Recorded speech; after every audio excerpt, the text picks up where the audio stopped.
phenomenon where you gain more face damage by taking effective trades against the Quest Shaman. Like, he has been consistently making these weird plays where he doesn't go all in face when we're screaming at him to do so. But a lot of the time, in the end, ends up getting more damage because of that. Very true. And there is a lot of redundancy in the early curve for Priest, so it really comes down to the mulligan of how to maximize that early damage because it's not necessarily permanent. Trahison, I don't think, is running the Tidal Surges, which is a welcome exclusion for Alutemu, but still, I think he's looking to do a little bit better, even though a 3-1 drop hand, a lot of the time you'd say, that's pretty good, let's keep it. I think just the freshman is looking pretty good for Alutemu here. You want to look for minions that can scale a bit harder, like the Wriggling Horror, the Void Touch Attendant scales its damage, essentially, and importantly, Traveling Merchant. I think that's a really tough card for Shaman to remove. I love it. Yep, nice mulligan there. Alutemu tossing away most of his 1-drops. Does make sense because I think you are looking for the Void Touched Attendant at all times. There it is. Man Crick is huge, and Cult Neophyte is absolutely massive against this Quest Shaman, just because it can buy you one more turn before they pop off with their big Lightning Bloom pop-off turns. He's on already with a nod. He is one of our most expressive players, whether or not he is eating on stream. I also liked his mulligan a lot because, of course, Perpetual Flame is absolutely insane. So is this Neophyte on curve versus Shaman on coin. That can be very, very punishing. But if Trahison kept the Primordial Studies, I also really like that. So he has a cheap way to buff the Perpetual Flame, so it catches things like Frazzled Freshman and not just things with 3 health and below. This hand, though, starting to get pretty spicy for Alutemu, dealing a lot of damage right out the gate. If there weren't a Perpetual Flame clear here for Trahison, things could get very scary indeed, but thankfully for him, he has the tools he needs to fight back. For Trahison, it's only a little bit awkward that he doesn't have a way to immediately unlock the overload he'll get from the Perpetual because it's looking to be 3, but he can do the next best thing, which is get even more Perpetual Flames because he could coin Diligent Note-Taker Thalnos Perpetual Flame here for the full clear, gets 2 minions ahead on board, one of them draws him cards, and an extra flame in hand to complement the second copy that he drew. I love it. This is truly a Perpetual Flame every single turn. It's just going to be deleting everything Alutemu does. And Alutemu knows at this point in the game, you can't just go face. If he were a face hunter, 20 health, yeah, that's doable. You can probably get there with hero powers and all the shots in your deck. But as as Shadow Priest, he needs to swing this one back. And this is a crucial turn to do it because Trahison overloaded himself for 3. Even if he has one more overload spell next turn, like a Lightning Bolt, he still wouldn't unlock, right? Because this is the first overload spell played. It's only something like Lightning Bloom and then something that Alutemu has to be scared of, and I don't think you play around that. So seeing what's in the Raised Dead, if he gets another Neophyte, that's pretty good. Just annoying the health on this Note-Taker, not allowing for it to be simply pinged away. And most importantly, this Cult Neophyte means that the second Perpetual Flame cannot be played with 3 overloaded mana crystals. And so, going all in here with Cult Neophyte, double Void Touched Attendant. Yes, one of them is going to die from all the trades, but being able to sneak in the 6 damage that comes from those other 2 minions to face, plus a ping, that might be enough to get there all of a sudden. I think that is well worth it. Wow. Oh, no Neophyte? So Alutemu just saying, have your second Perpetual Flame? I'm a bit surprised by this. Me too. Because this ping has net him 4 damage, right? Whereas the play you outlined was very likely to get 6, as you said. Yeah, it was obviously very, very vulnerable to Lightning Bloom, but so was everything, kind of, in a way. True. Maybe Alutemu has mathed it out that he's just going to get there over pings over a couple turns. I largely agree with what you said with this not being Face Hunter. It's unrealistic to get that damage done, but, you know, Trahison's not sitting on very much pressure. He's not running Tidal Surge, and Alutemu already has a Void Shard in hand. With the Thrive in Shadows in his hand, he's got the guaranteed ability to discover another one as well, so effectively working with 8 Burst in hand.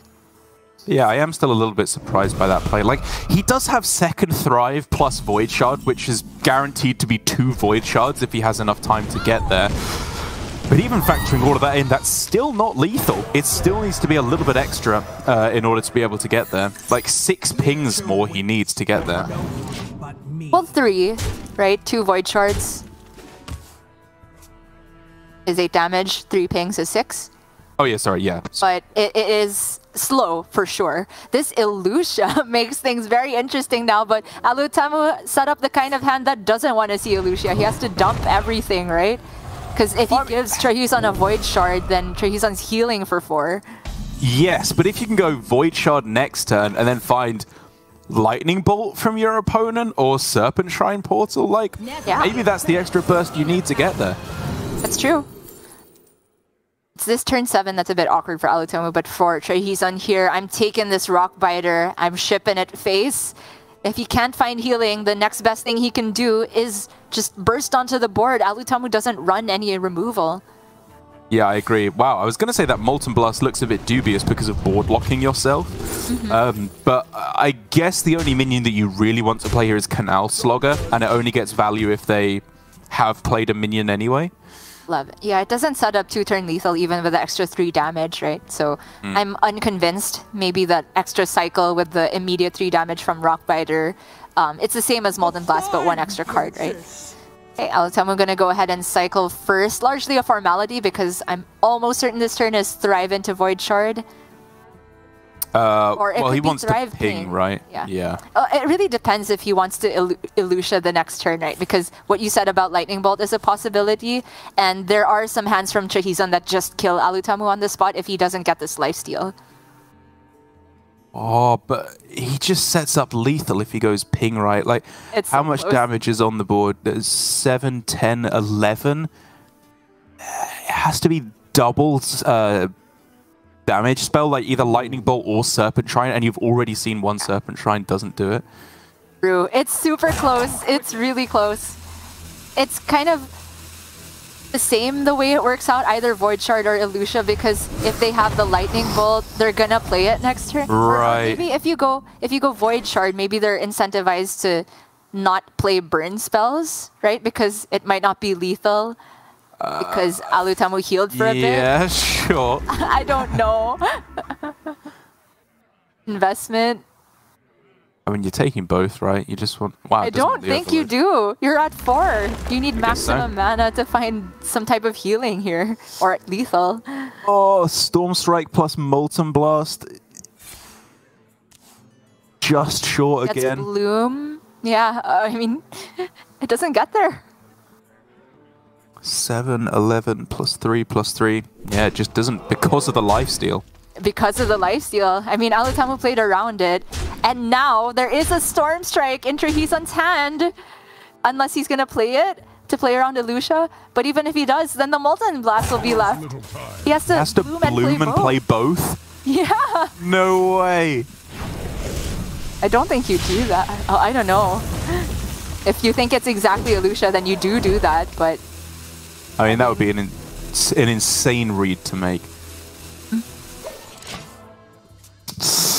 Alutemu has it. Exactly 8 mana. I mean, he has to. Yep, it's the only play. Just pray that it's there. Pray that any damage is there. Oh, is he thinking about killing the Thalnos first to give an extra card to his opponent? Oh, maybe. I mean, Molten Blast is discovered. He won't be thinking that he needs 3 mana exactly. He think, well... Well, he might because of Serpent Shrine. Yeah. Oh, no! If he does this, he misses it. This is so hard to figure out from both players' perspectives. He's thinking about Lightning Bolt specifically.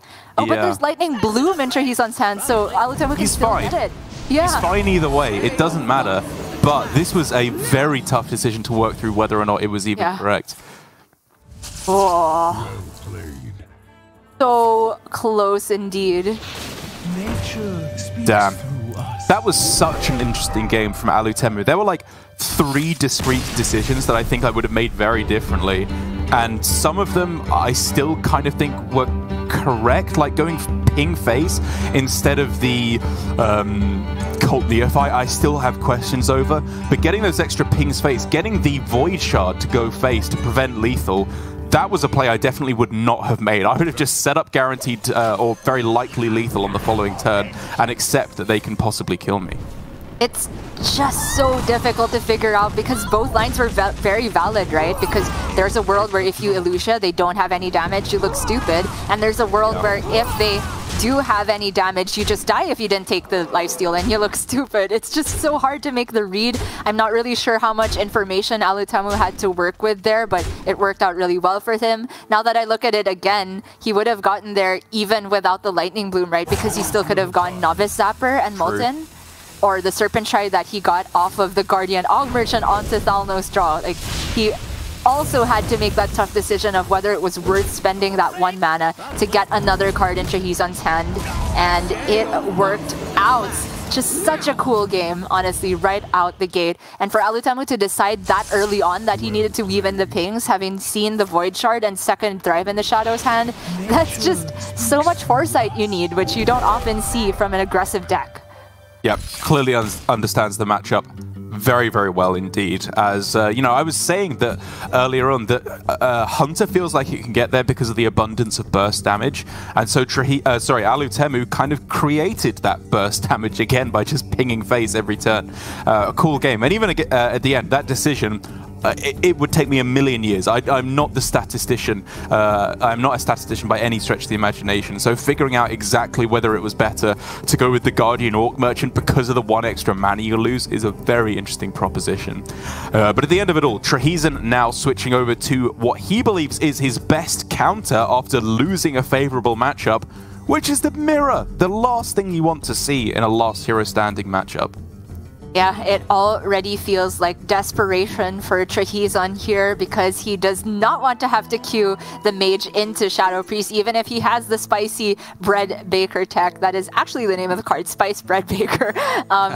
But yeah, even with that card in there, the baseline of the deck simply does not line up well against all-out aggression right out the gate. So Trahison's going to try and get there with the same cards. They are running, I believe, card for card the same list. No Kazaka's version here that Surrender was running, which means that there is a lot of interplay to be had with the Void Shards because this is one of the matchups where the lifesteal on the card matters a lot. We also saw it matter versus Quest Shaman a while ago, but a lot of the time as Priest, you only care about the damage and not so much about the health it gives you. Not the case in this game. No, agreed. It's a very, very underrated effect. Kind of similar to the Life Drinkers back in the old aggro mirrors when you played that as 4 mana deal 3, which is still a card I can't believe was actually really good, but somehow it just was. But either way, jumping into this game, it's a 1-drop for Alutemu, which is obviously a good start. I don't think you're considering keeping anything else. Raise Dead doesn't become quite the powerhouse of a card it's renowned to be until you find some of the better early game. Yeah, absolutely. I think in this matchup, it greatly benefits you to dump your hand as aggressively as possible because there's Elutia on both sides to consider. So it both makes your Elutia better and plays around their Elutia better if you have less cards. That can get very wonky later on, but for now, we can contend with the base decks of the players. Trahison's opening hand misses on a 1-drop. That's so unlucky.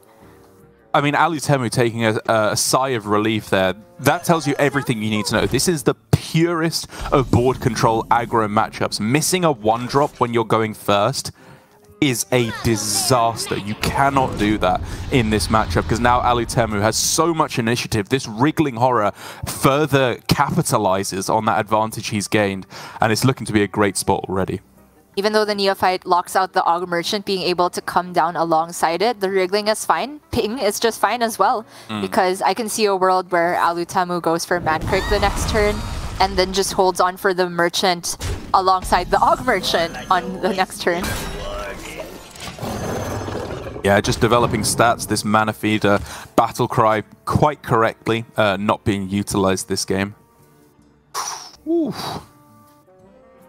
So your first instinct is Mancrick because obviously getting the 3/7 first is pretty much a game ender here. So then you kind of have to decide, is it worth getting rid of a 2/3 instead to deter him from that? I'm unsure.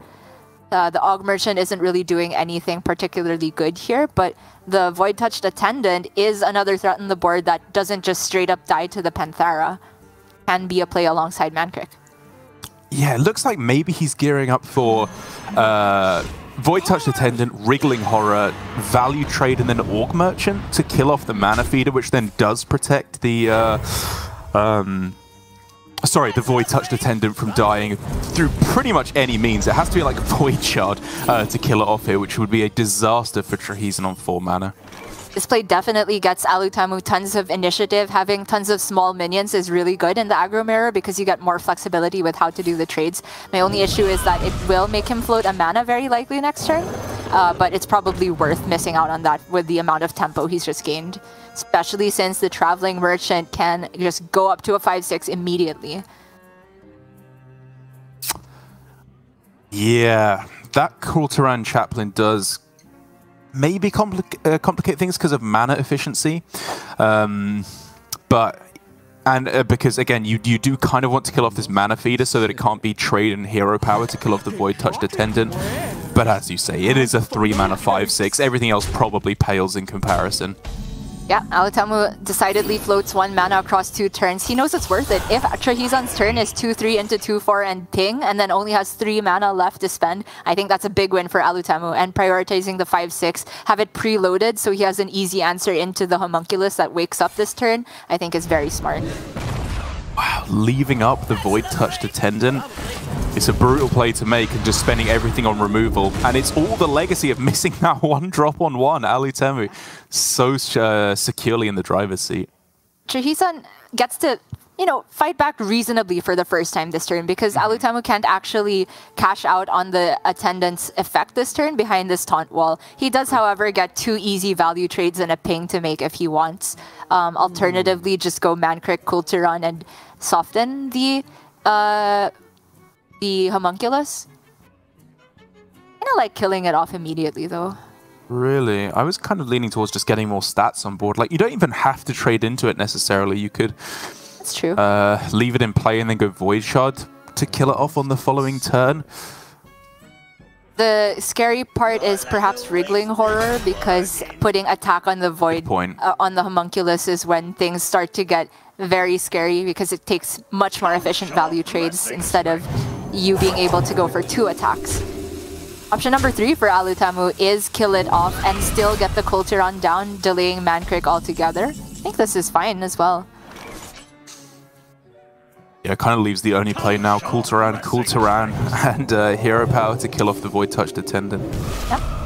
He's on fighting back. For now, he's got more stats. Yeah. And if he can get himself a Raised Dead off this Twilight Deceptor, maybe he can get the value he needs to swing this one back. Maybe. I honestly couldn't tell you who has the better Raised Dead pool right now. Because the Homunculi are pretty slow at this point in the game, I want to say. I think Alutemu's is the last one that's really going to have a really big impact here. Yeah. Using Void Shard on minions feels awful. I hate it. It does. Does he have to?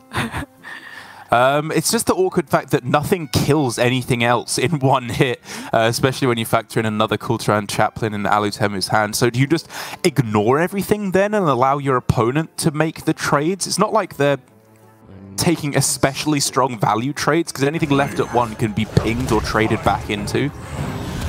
I mean, it's all about Wriggling Horror, right? How much do you want to respect that? Because that suddenly makes everything super clean. I am partial to your play still, because Alutemu has Void Shard and a taunt waking up next turn. But let's see if Trahison top decks Wriggling Horror, how much damage can he actually do? 2 value trades. I guess it's not the end of the world.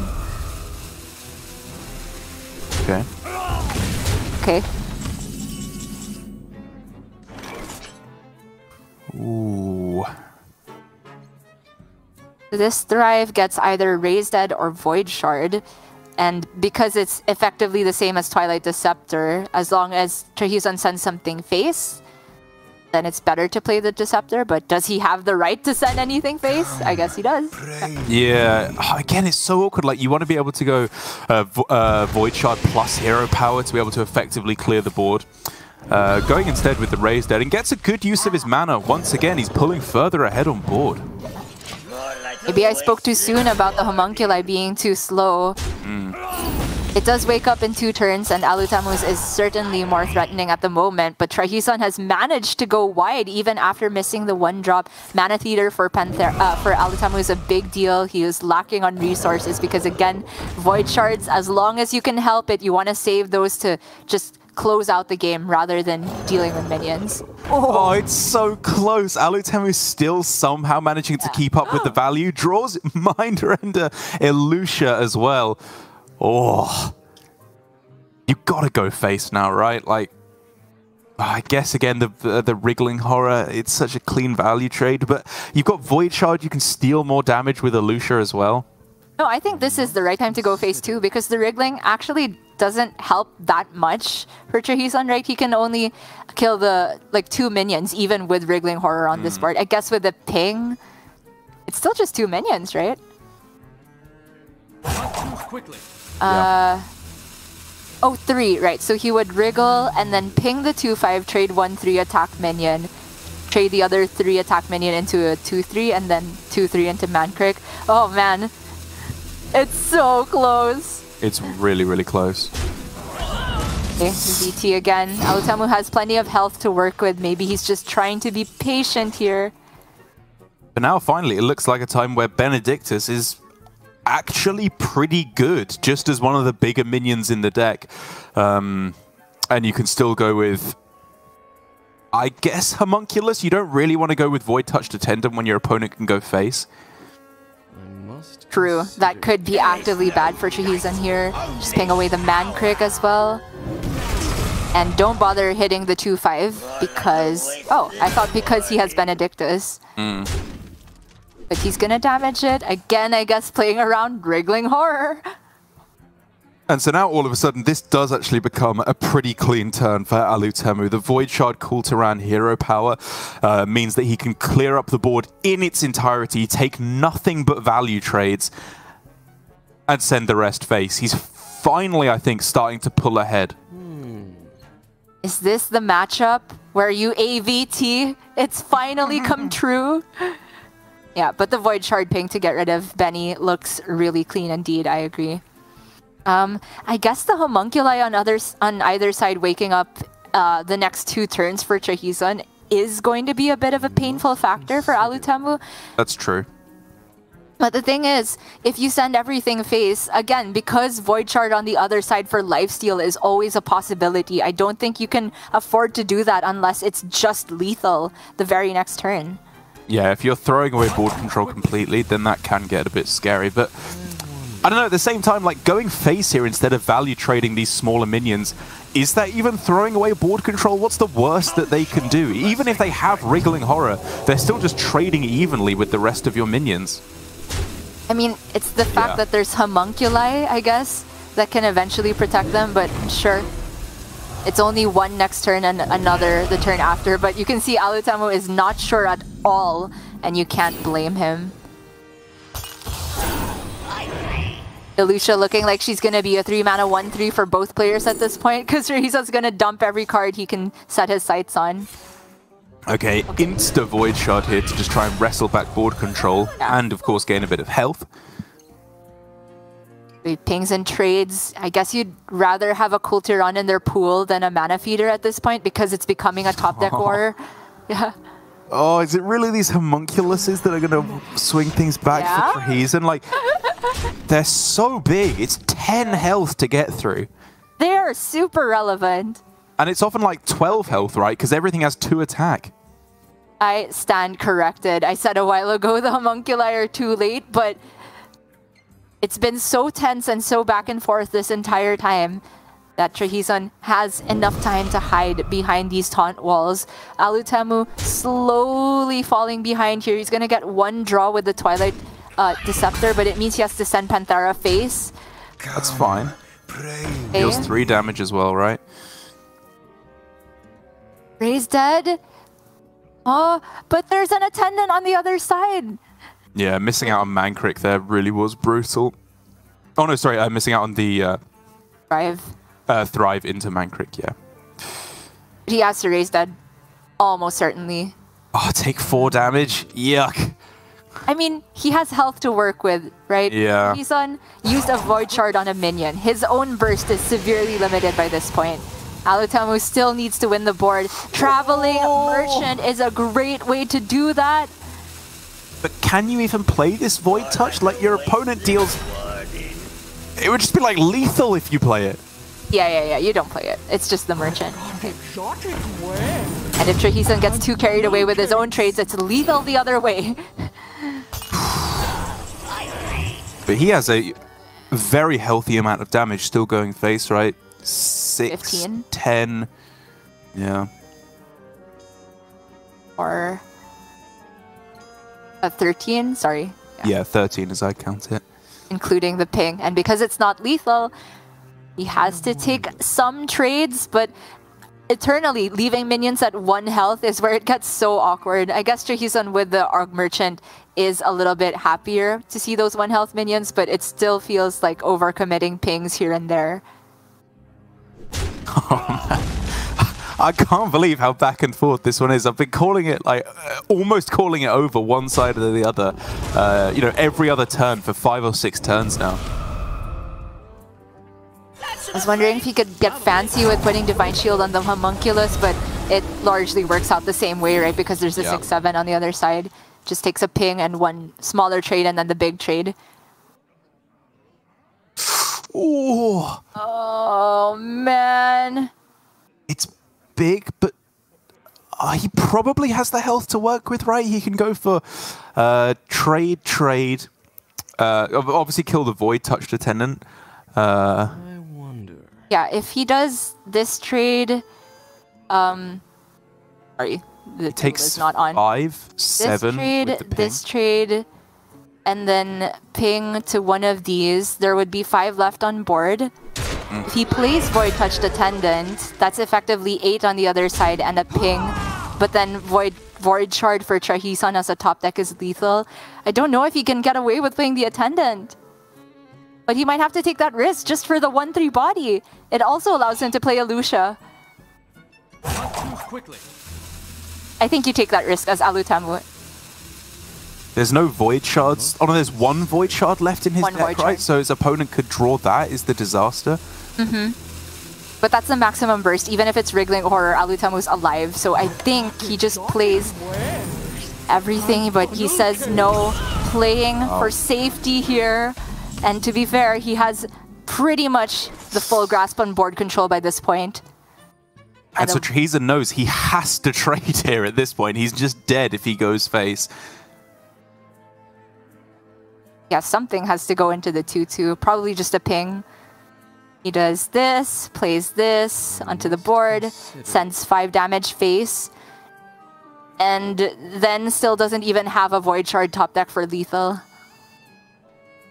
But he's dead on board if he doesn't kill anything, so it's the only option. Yeah, I'm just wondering what he kills. Like, maybe you kill the 6/5 instead. If you go with this route, you're dead to Wriggling Horror, Void Shard, you're dead to Void Touched Attendant primarily, which is in hand as well to close this one out. Yeah, Trahison really has no outs, right? And there's even the Mancrick's wife for Alutemu. Quite late, but enough for the lethal here. After the most tense back and forth board control game, Alutemu picks it up off the back of these Traveling Merchants. Well done. Yeah, for such a often maligned deck as Shadow Priest, by myself as well, that was a very cool game. Lots of interesting decisions in that very, very dense, back and forth, board dense matchup. And I think as well, one of the things that was underrated is while we were talking so much about the value trades that they needed to take, how you trade, the fact that Alutemu took that 1 turn to go face where he stopped trading, this turn right here, that I think was one of the key decision points because it limited so heavily what Trahison could do on his own game plan. It forced him to become to go on the defensive instead of being the aggressor. And that one difference, I think, is what made Alutemu the victor. That's true. Alutemu had a solid health lead since the beginning of the game because Trahison missed on 1 drop, but it really started to widen that gap after that 1 turn. It allowed Alutemu the room to go for Void Shard on a minion. It forced trahison to go for Void Shard on a minion as well, and that meant that Alutemu didn't really have to play around that many things towards the end. It's just kind of crazy that that whole time we didn't see a Wriggling Horror, because I often feel like that card can single-handedly win the mirror because of the efficiency and trades that it affords you. But maybe we'll see that another time, because now trahison is only left on what's already his signature deck in the Quest Mage. All right, bring on Le Baguette. It's time. He needs to summon the Bread Baker in order to... Nice try. In order to get that health back in order to fight back against the Shadow Priest. It's not a great matchup at all. Again, the fact that it's more board-focused than Face Hunter, I do think favors the Mage a little bit, or makes it less of a disastrous matchup. But at the same time, all that dominant mid-game board control means that you have to freeze or remove every single turn for the fear of Void Touched Attendant. Definitely so. I mean, I swear I was drawing over the card Spice Bread there, but now I'm just worried that all the drawings on the previous game looked out of line as well, but... they did. They did? Oh, they no. Did.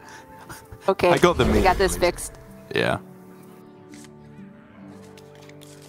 Your Telestrator's broken. I'm sad. I haven't used it all season. I know. Okay. Nice opener for Alutemu. Pretty decent. The freshman is pretty much guaranteed to activate the Deceptor next turn, since it goes face on the turn trahison plays Quest. So it's just a nice 1-2-3 curve. Yep, looking very, very smooth for Alutemu. For trahison on the other side, though, again, Incantus Float, the kind of card that does turn this matchup around. But with that pickup for Alutemu, it starts to slow down quite a lot more. Having to take all that damage on turn 3 really does make this a lot harder to win back in the mid-game. Questionable, the timing of Neophyte, as always, because, again, it is not particularly strong this turn if trahison has exactly First Flame. If he doesn't, though, it's so powerful. It locks out Coin Incanter's Flow, even Coin Arcane Intellect if that's their best play, or Coin Ice Barrier. It just deletes 2 mana from trahison. But Alutemu could also be thinking about playing the Neophyte into a potential Fire Sale turn. The thing is, that turn conflicts with the turn he wants to play Mankrik, so maybe he does just end up with Neophyte here. I think I probably agree in the end. It's interesting the kind of interaction between Mankrik and Fire Sale, though, because it does survive, of course, which is nice. But it only survives at 1 health, and then it's very killable.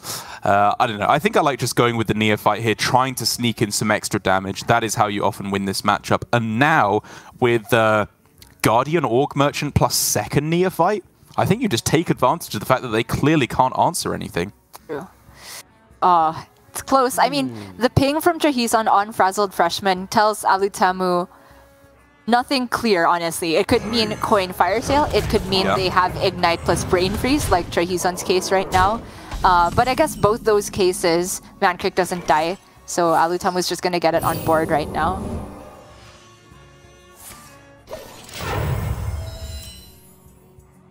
Yeah, making use while he can of the Incantus Flow, and rightly so, clears up a fair bit of damage from the board. Alutemu, now the Neophyte is looking pretty good. I guess you attack face first, Deceptor, and then see if you can get the Thrive in the Shadows into Mankrik.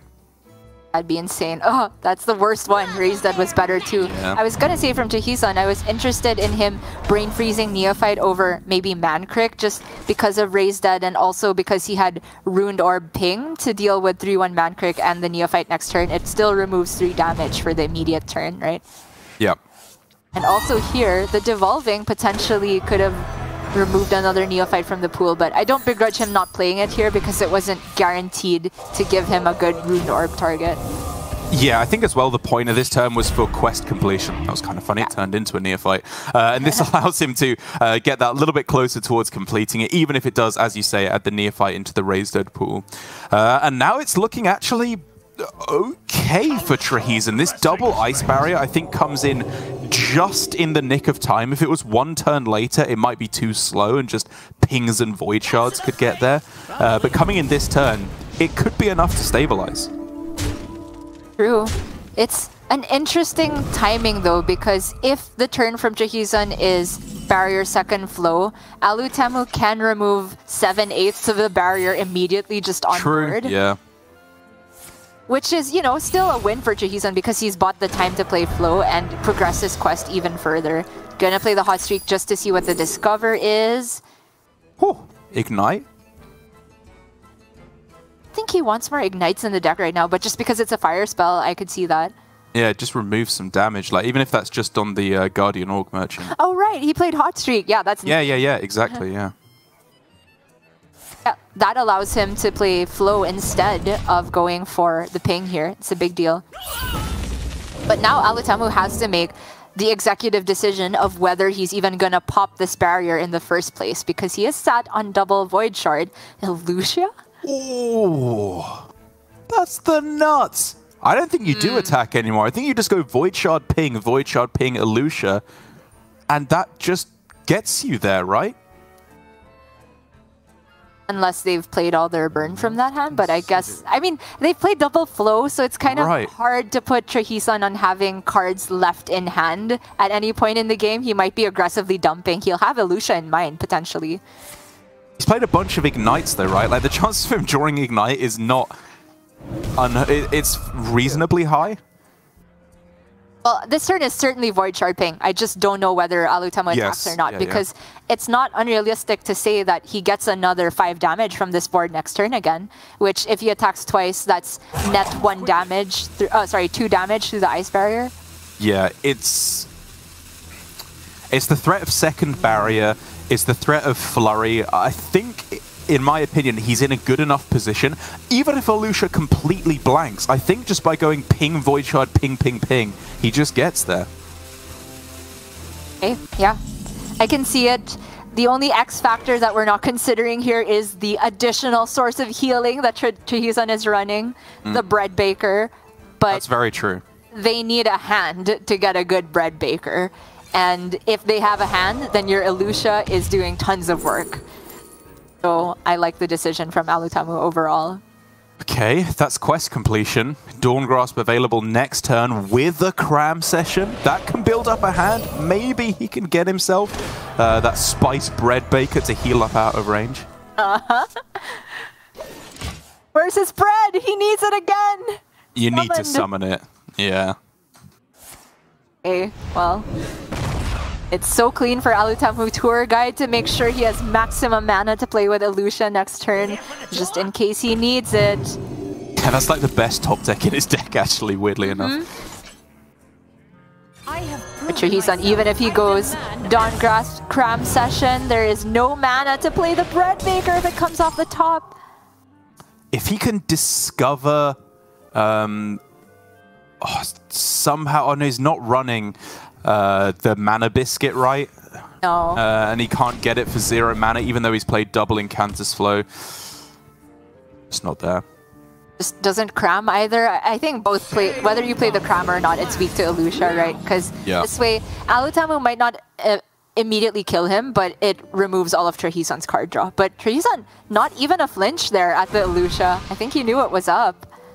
Oh! But he gets the ignite anyway, right off the top. Oh my god. Yeah, it's a really rough one for Trahison. I think he played that well, because if you play the cram session, expecting they have Elucia, you're just dead the vast majority of the time with 3 ignites in your deck. But by letting them play the cram session and praying that you draw cram session as the very next card, I don't know, maybe it gets there, but either way, I think Elucia was just over. Yeah. I agree. Trahison simply didn't have the way to play around Elucia, and I think he just held on to Cram Session in the end, expecting that if he somehow wasn't dead or Elucia this turn, well, the Cram Session costs 0 the next turn anyway, so you do your thing there, try to deal 30. Unlikely even in that world, but the world we live in is very similar to what happened at the first series of Europe last night. Gabby going 3-0 with the Shadow Priest, Alutemu pulling off the same with a slightly different list that makes Void Shard look like it is great and an auto include, but that's not necessarily true. Yeah, it's just about what decks you're going to be up against. Like, if you're against facing druids and warlocks, I do agree that the more board-focused approach makes sense. But if you're banning away warlock and not expecting all too much druid potentially, as I think is a reasonable meta read, yeah, I love this list from Alutemu. I think it's spot on in terms of what you are expecting from your opponent. 3-0. My heart goes out to you, Trahison. You gave us quite the show this week, but you'll have to try again next week to get through to the finals, as it is going to be Possessi, Alutemu, the kings of Japan, the kings of APAC at the moment, up against each other in the finals. The Takedown Surrender Task Force has succeeded here.